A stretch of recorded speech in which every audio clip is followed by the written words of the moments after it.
Imagine holding a single-pound note in your hand in 1972. Not a coin, mind you, but an actual note, slightly crisp, perhaps folded in your pocket, with the Queen's profile gazing out from green-tinged paper. That single pound, that solitary note, held a power that today seems almost mythical. It could fill your petrol tank halfway. It could buy a week's worth of groceries for one person. It could take a family to the cinema. The Britain of 1972 was a place where money had weight, where a pound meant something tangible, something real. There was a smell to that era, a mixture of leaded petrol fumes, coal smoke from terraced houses, and the ever-present aroma of frying chips wrapped in newspaper. The sounds were different, too. The rumble of Morris Minors and Ford Cortinas, the clatter of coins and shop tills, the jingle of the ice cream van on a summer's evening. Today, we're going to step back into that world and rediscover exactly what £1 sterling could buy you in 1972 Britain, particularly those petrol prices that now seem utterly impossible. Number 20. A gallon of 4-star petrol. In 1972, a single-pound note could buy you approximately 3 gallons of 4-star petrol. Let that settle in for a moment. 3 gallons.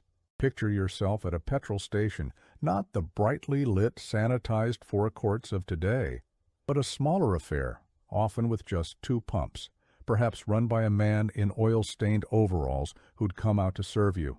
The smell was overwhelming, that sweet, almost intoxicating scent of leaded petrol that we now know was slowly poisoning us all. The pumps were mechanical things with rolling numbers visible through small windows, clicking round as the fuel flowed. You'd hand over your pound note, crisp or crumpled, and you'd get enough petrol to drive from London to Birmingham and back. The attendant might wipe your windscreen without being asked, check your oil, have a chat about the weather. There was time for that then. The petrol itself had weight, substance. 4-star was the premium grade, loaded with lead to prevent engine knock, turning the air around busy roads into a toxic soup we all breathed without question. Today, that same pound won't buy you a single liter, not even close. A gallon of petrol now costs over £6, sometimes 7. That 1972 pound had the purchasing power of roughly £15 today when it comes to fuel. Try explaining to someone in 2025 that you once filled half your tank for a quid, and watch their face contort in disbelief. Number 19. 20 pints of milk. For your pound in 1972, you could have 20 pints of fresh milk delivered right to your doorstep. Not from a supermarket shelf, but from the milkman. Every morning, before dawn broke properly, you'd hear the electric hum or the clip-clop of the horse if you were lucky enough to still have a traditional round. The bottles were glass, sturdy things that caught the early light, with silver foil tops that blue tits would peck through to get at the cream. Yes, cream. The milk wasn't homogenized in the way it is now. The cream rose to the top, thick and golden, and on winter mornings, if the milkman was running late, you'd find it frozen, pushed up through the foil like a small white volcano.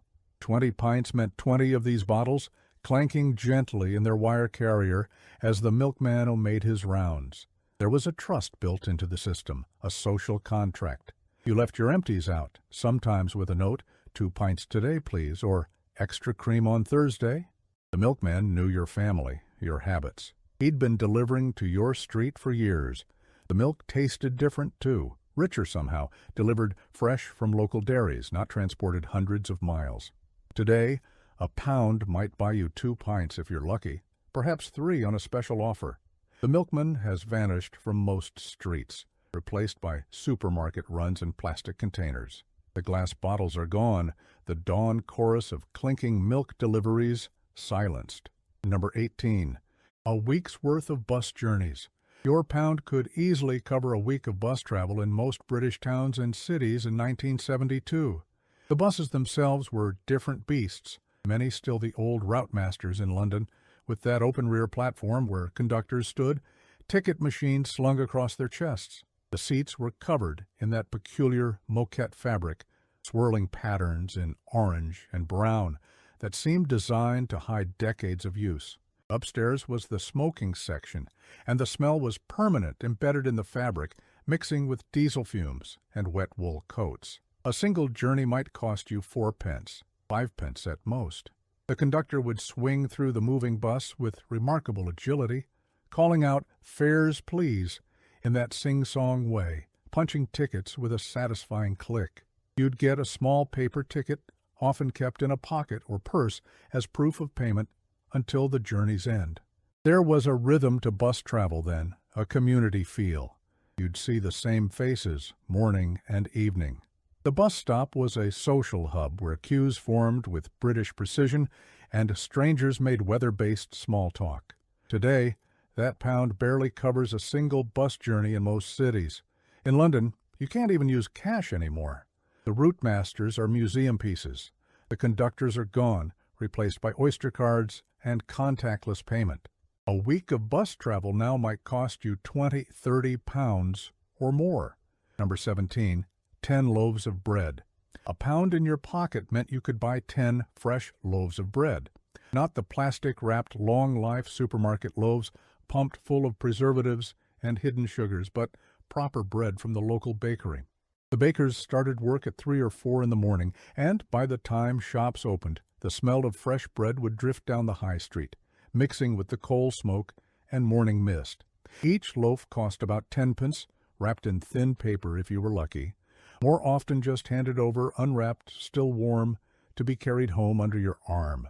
The crust was thick and crusty in the true sense, crackling when you cut through it, the inside soft and holy, perfect for sopping up egg yolk or gravy. White bread was standard, though brown was becoming fashionable among the health-conscious middle classes. Sliced bread had been around since the 1930s, but many preferred unsliced, cutting their own doorstep slices with a bread knife that had a serrated edge worn smooth from years of use. Bread was central to the British diet then, perhaps even more than now. Sandwiches for packed lunches, toast for breakfast, bread and dripping, bread and butter pudding when the loaf went stale. Nothing was wasted. Today, a decent loaf of bread costs 2-3 pounds or more. 10 loaves? That's 30 quid easy. The bakeries have mostly closed, replaced by Greggs and supermarket chains. The smell of fresh bread is now artificial, pumped through vents to make you feel nostalgic for something you never experienced. Number 16, 5 pounds of butter. For your pound note, you could walk away with 5 whole pounds of butter. Butter in 1972 was still largely sold by weight, cut from large blocks with wire cutters, wrapped in greaseproof paper by the grocer or the woman at the corner shop. The butter was different then, depending on the season and the cow's diet. Summer butter was golden, rich with the taste of fresh grass. Winter butter was paler, the cows having been fed on hay and stored feed. There was New Zealand butter, cheaper and increasingly common, shipped halfway around the world in refrigerated holds, and British butter, more expensive, but prized by those who could afford it. The taste was unapologetically rich, full fat, before anyone worried much about cholesterol or saturated fats. Butter went on everything. Thick on bread, melted over vegetables, used in baking, fried in for eggs and bacon. Margarine existed, pushed as a modern alternative, but many regarded it with suspicion, that artificial yellow color, the slightly plasticky texture. Real butter was real butter. You could taste the difference. 5 pounds of it meant your family was set for weeks, stored in the pantry or the coldest part of the kitchen, sometimes in a covered butter dish on the table, spreadable even in winter. Today, a pound barely buys you a single pack of butter, perhaps 250 grams. 5 pounds of butter, that's 15 quid minimum, more if you want anything decent. And we've become scared of it, this thing our grandparents ate without a second thought. Number 15, 30 newspapers. Your pound could buy you 30 copies of the Daily Mirror or The Sun. Newspapers were 3 pence, 4 pence each, cheap enough that many households took 2 or even 3 different papers daily. The newspapers were smaller than today's, but somehow meatier, packed with actual news rather than opinion pieces and celebrity gossip. The paper itself was thin, rough, the kind that left ink on your fingers. Reading the paper was a ritual, often over breakfast. The pages spread across the kitchen table or on the bus to work, folded in that precise way that commuters mastered to avoid elbowing their neighbors. The front pages weren't always news. The Daily Mirror might have a photograph. The Times had classified ads. Comic strips were hugely popular, Andy Capp stumbling through his working-class existence, providing laughs and a strange kind of social commentary. The sports pages were eagerly devoured, football results scrutinized, racing tips considered. Papers were passed around, read in pubs, left on tables for the next person. They were disposable in a way digital media can never be, but also tangible, real. You could wrap chips in them, line drawers, use them to light fires. Today, most newspapers cost £2 or more. 30 papers? 60 quid. But who buys papers anymore? We scroll through news on phones, free and endless, and somehow less satisfying. The ritual is gone, replaced by notification pings and algorithmic feeds. Number 14. 20 chocolate bars. A pound bought you 20 chocolate bars in 1972. Not the tiny, shrunk-down versions we have today, but proper bars. A Mars bar cost 5 pence, and it was larger, heavier, more substantial. The chocolate tasted different, too, sweeter perhaps, less processed. Cadbury's Dairy Milk was still made in Britain with British milk before the recipe changed, before the takeovers and the controversies. The bars were sold everywhere, from corner shops where they sat in boxes on the counter to sweet shops where they were displayed in glass cases like treasures. Children would save their pocket money, making agonizing decisions between a Mars bar or a packet of Spangles or a sherbet fountain. There was no overthinking about sugar content or childhood obesity. A chocolate bar was a treat, simple as that. The wrappers were paper-based, the foil thinner than now, and when you opened one, the smell hit you immediately, rich and promising. You'd eat it slowly if you had willpower, or demolish it in 3 bites if you didn't. The sugar rush was real, unburdened by guilt. Today, a single chocolate bar costs at least £1, often more. 20 bars? That's 20 quid minimum. They're smaller too, shrinkflation's most visible victim. Pick up a Mars bar now, and it's lighter, less satisfying, somehow disappointing, in a way that goes beyond mere nostalgia. Number 13. 2 trips to the cinema. Your pound could get 2 people into the cinema, with change for sweets. Going to the pictures was still a major form of entertainment in 1972. Though television was making inroads, the cinemas were different then, many still the grand picture palaces of the pre-war era, with velvet seats and ornate plasterwork, or the newer, more functional buildings that had sprung up in the 50s and 60s. A ticket cost about 40 pence, sometimes less, for a matinee. You'd queue outside, whatever the weather, waiting for the previous showing to empty out. Inside there was a particular smell, a mixture of cigarette smoke, the usherette's perfume, and old carpet. Yes, smoking was allowed. The air was thick with it, especially in the back rows where courting couples sat. The usherette would come round with her tray of ice creams and drinks during the interval, navigating the dark aisles with practiced ease. The films were shown in double bills often, a main feature and a B-movie, with paté newsreels and adverts in between. You could spend an entire afternoon or evening there, emerging blinking into daylight or darkness, the film's world still clinging to you. The seats were worn but comfortable, the screen huge by home television standards. Today a cinema ticket costs 10, 12, 15 pounds, depending where you are. 2 tickets and you're looking at 30 quid easy, and that's before the popcorn that costs nearly as much as the ticket. Number 12. A week's supply of eggs. For £1 you could buy 6 dozen eggs, 72 eggs. They came in cardboard trays or paper cartons, often with a bit of straw or sawdust still clinging to them, because they weren't the sanitized uniform things we have now.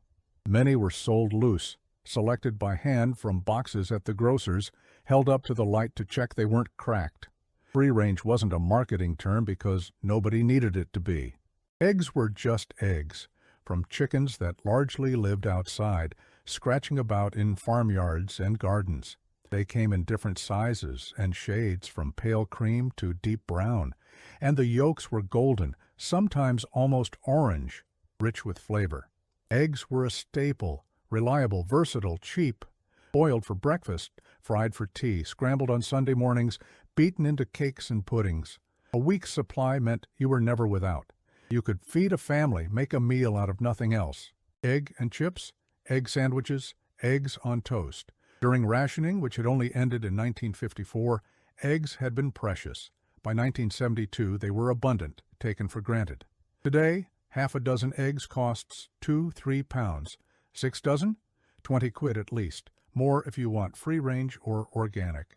The egg itself hasn't changed much, but everything around it has. Number 11.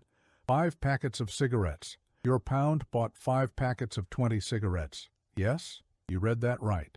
100 cigarettes for a pound. Smoking in 1972 was everywhere. Unavoidable. Normal. It wasn't just permitted. It was actively encouraged through advertising, through social pressure, through the very fabric of daily life. Offices had ashtrays on every desk. Hospitals had smoking rooms. Teachers smoked in staff rooms between classes. Doctors smoked in their surgeries. Cigarettes were cheap, accessible, and the health warnings were minimal, easily ignored. A packet cost about 20 pence, sold from vending machines in pubs, from corner shops to children running errands for their parents, from kiosks and newsagents. The brands were glamorous, associated with sophistication and adulthood. Benson and Hedges, Embassy, Players Navy Cut, Woodbines for the old-timers. The packets themselves were works of design, gold and navy and red, sliding open with a satisfying sound. Lighting up was a ritual, the click of the lighter, the first drag, the smoke curling upwards. It was social currency, offering someone a cigarette, sharing a light, smoking together outside. The health implications were known but distant, abstract. Everyone's uncle or grandfather smoked and lived to 80, didn't they? Today, a single packet of cigarettes costs 15, 20 pounds. 5 packets? That's 100 quid.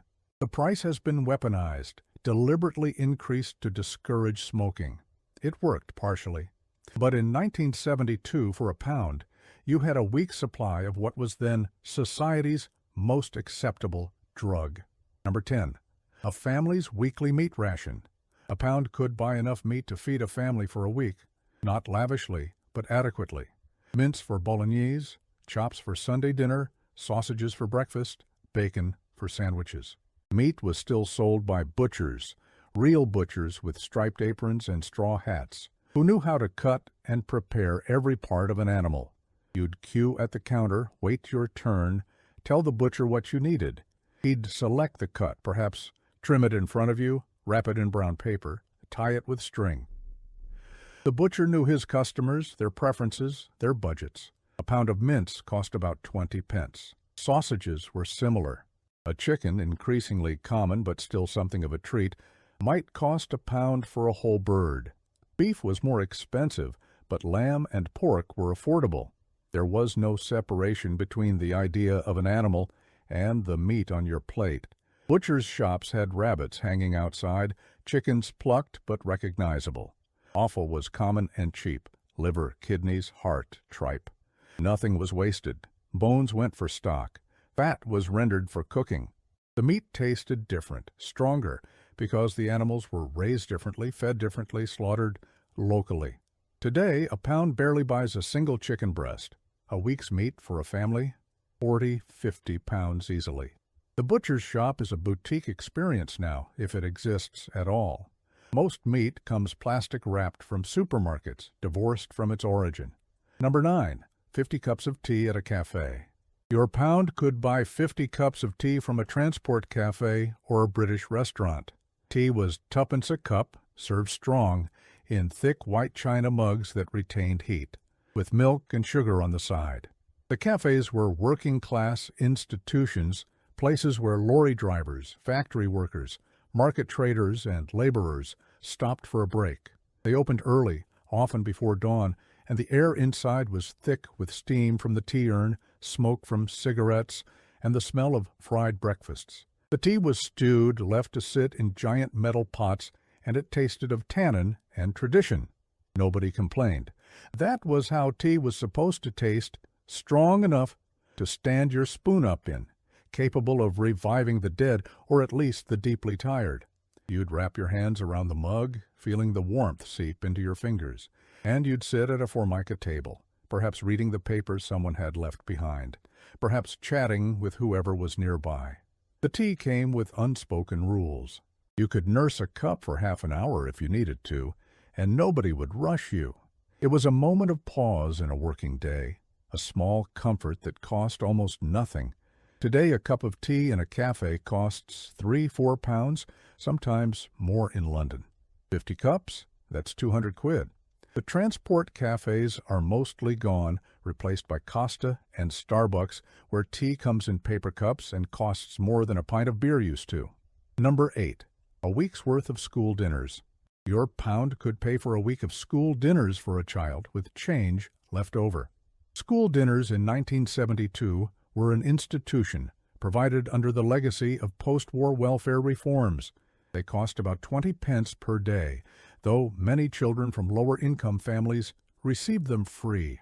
The meals were cooked on-site by dinner ladies in hairnets and aprons in kitchens that clanged with industrial-sized pots and pans. The food was simple, stodgy, and nutritious in a basic filling way.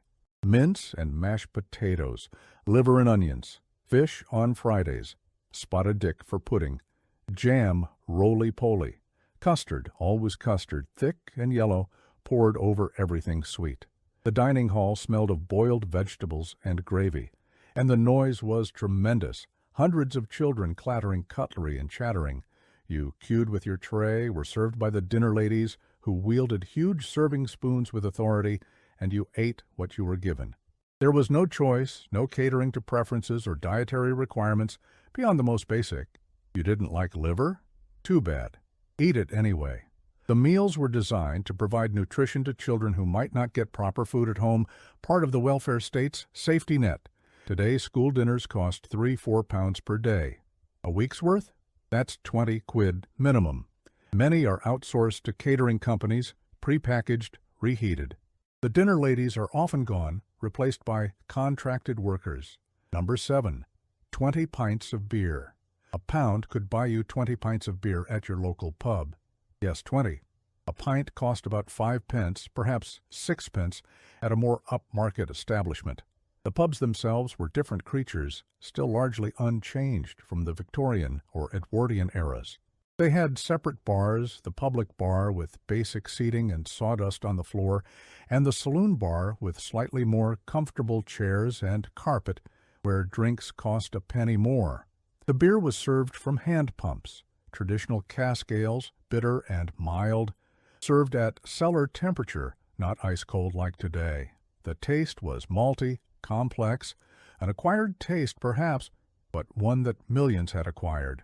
The pub was the center of working-class social life, where men went after work, where darts teams and dominoes leagues met, where football was discussed and politics debated. It was smoky, crowded, loud, and almost exclusively male in many areas. Women might go to the saloon bar, but the public bar was a man's world. The beer was drunk in pints, standing at the bar or sitting at a table sticky with rings from previous classes. 20 pints meant an entire evening out, several evenings in fact, socializing with friends, unwinding from the working week.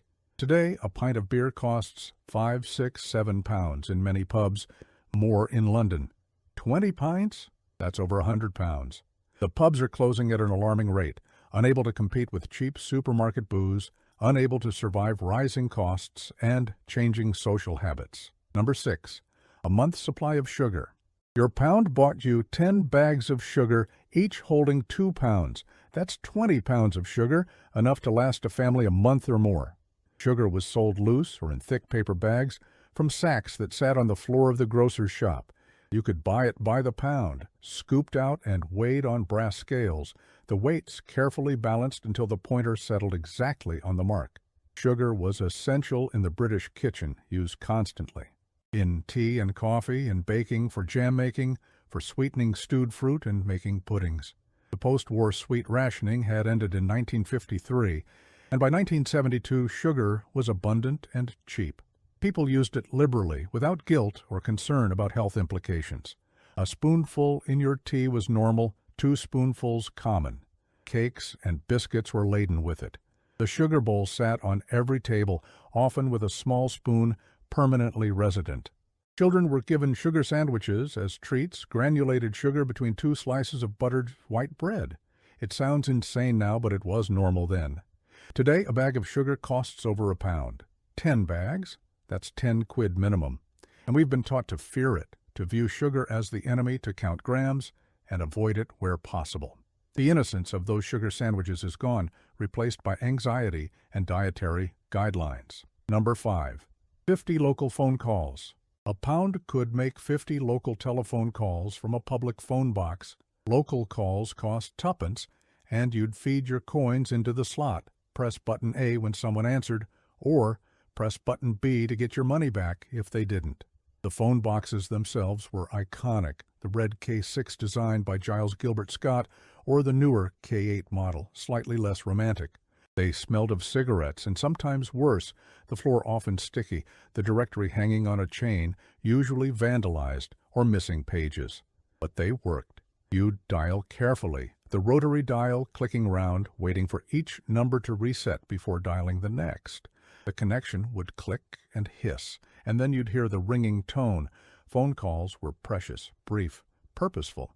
You didn't chat for hours because the pips would go, warning you to insert more money.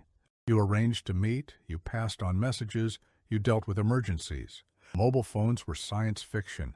If you weren't home, you weren't contactable, and that was normal. The phone box was a portal to the outside world. Standing on street corners, glowing in the dark, a beacon for those who needed to make a call. Today, public phone boxes are museum pieces, most ripped out or converted into defibrillator stations or miniature libraries. Mobile phones have made them obsolete, and a call costs, well, nobody really counts anymore. We have unlimited minutes, unlimited connection, and somehow feel more isolated than when 50 calls cost £1. Number 4. 2 weeks' worth of fresh vegetables. £1 could buy 2 weeks' worth of vegetables from the market or the greengrocers. Vegetables were sold loose, by weight, from crates and boxes, often still with dirt clinging to them, fresh from local farms and allotments. Potatoes were cheap, the staple of every meal, sold by the stone. A stone of potatoes cost about 30 pence. Carrots, cabbages, turnips, onions, all the root vegetables that thrived in British soil, were affordable and plentiful. The greengrocer knew his stock, would advise you on what was good that day, what was in season. Seasonality meant something then. You ate what was available when it was available. Strawberries in June, runner beans in summer, Brussels sprouts at Christmas, rhubarb in spring. There were no Kenyan green beans in January, no Peruvian asparagus in November. If it wasn't in season, you didn't eat it, and you didn't miss it because you'd forgotten what it tasted like. The vegetables were sold in paper bags, handed over with a smile, the greengrocer's hands permanently stained with earth. You'd carry them home in a shopping bag, a sturdy thing you'd use for years. Today, £1 might buy you a single pepper, perhaps 2 carrots. 2 weeks of vegetables? 30, 40 pounds, easily. And they're wrapped in plastic, flown from across the world, tasteless and watery compared to the muddy, misshapen, delicious vegetables of 1972.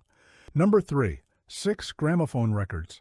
Your £1 could buy 6 7-inch vinyl singles, the soundtrack to your life. Singles cost about 16, 17 pence each, sold from record shops that were temples to music, with listening booths where you could hear a record before buying it. The records themselves were beautiful objects, black vinyl with colored labels, Columbia blue or Decca red, the grooves spiraling inward, holding music pressed into plastic. You'd handle them carefully by the edges, never touching the playing surface, and you'd slide them from their paper sleeves with respect. The singles had the hit song on the A side, and usually something less commercial, more experimental, on the B side. You'd play them on a Dansette record player or a radiogram, carefully placing the needle in the run-in groove, hearing that first crackle before the music started. The sound was warm, imperfect, sometimes scratched if you weren't careful, but it was yours. You'd build a collection, stacking the singles in a box or on a shelf, and you'd play them over and over until you knew every note, every word. Music was physical then, something you held, something you owned. Today, a vinyl single, if you can even find one, costs 5, 6, 7 pounds. 6 singles? That's 40 quid. But who buys singles? We stream music, millions of songs for 10 pounds a month, and somehow it feels less valuable, less meaningful. Number 2, a tank of paraffin for heating. Your pound could buy enough paraffin to heat your home for a week, perhaps longer if you were frugal. Central heating was still a luxury in 1972, confined to newer houses and the middle classes. Most homes relied on coal fires or paraffin heaters, portable things that glowed orange and put out a surprising amount of heat, along with a distinctive smell and concerns about ventilation. Paraffin was sold from hardware shops and garages, poured from large drums into your can, the liquid sloshing as you carried it home. The heaters required attention, filling, lighting, adjusting the wick. They left condensation on the windows, but they were cheaper than electric fires and more portable than coal. The smell of paraffin heating was one of the defining scents of working-class British homes, mixed with the ever-present damp and the smell of cooking. Homes were cold in winter, genuinely cold. You'd wake to ice on the inside of windows, your breath visible in the bedroom. Getting dressed meant a mad dash from bed to clothes to the warmth of downstairs. The concept of heating the whole house was alien. You heated one room, the living room, and everyone congregated there in the evenings. Bedrooms were for sleeping, and you slept under heavy blankets and eiderdowns, sometimes with a hot water bottle. Today, a liter of paraffin costs well over £1. A week's worth of heating? Unaffordable. But we don't use paraffin heaters anymore. We have central heating on thermostats, set to 22 degrees, and we complain if it drops below 20. The cold that was normal in 1972 would seem unbearable now. Number 1, 13 gallons of petrol on ration.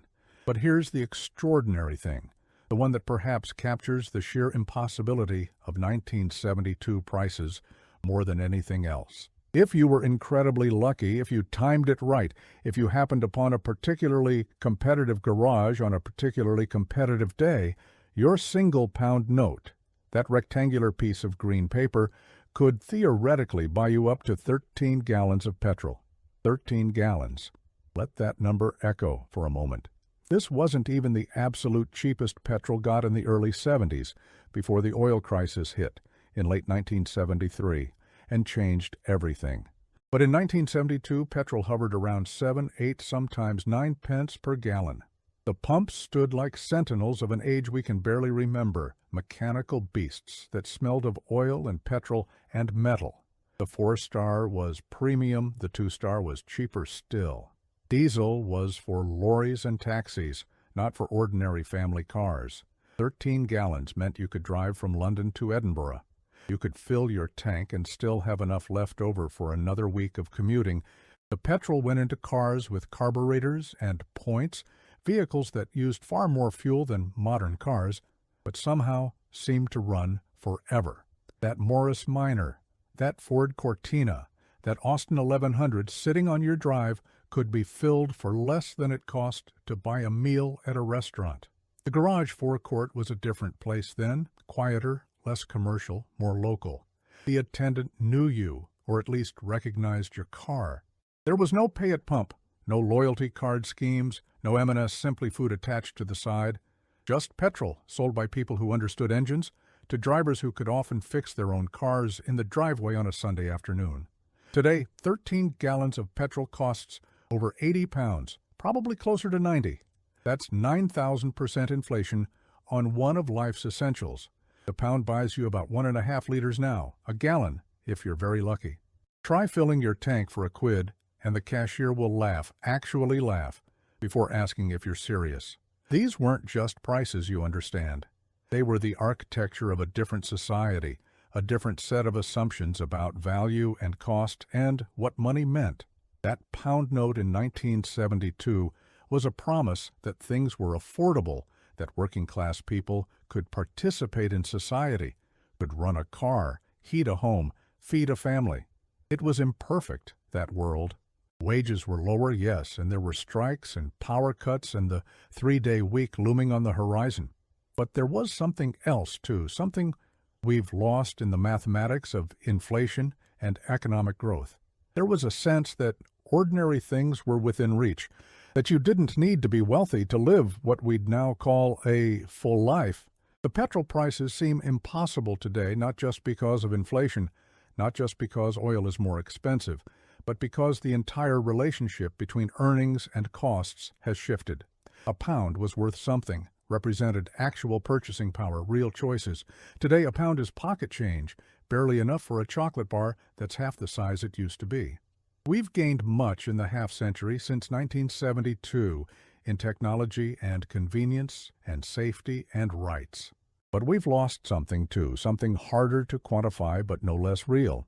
We've lost the simplicity of a world where a single pound note could mean the difference between a cold house and a warm one, between staying home and driving to the coast, between going without and having enough. Those prices weren't just numbers on a pump or a shop counter. They were memories being made, lives being lived, a Britain that exists now only in the fading recollections of those who were there.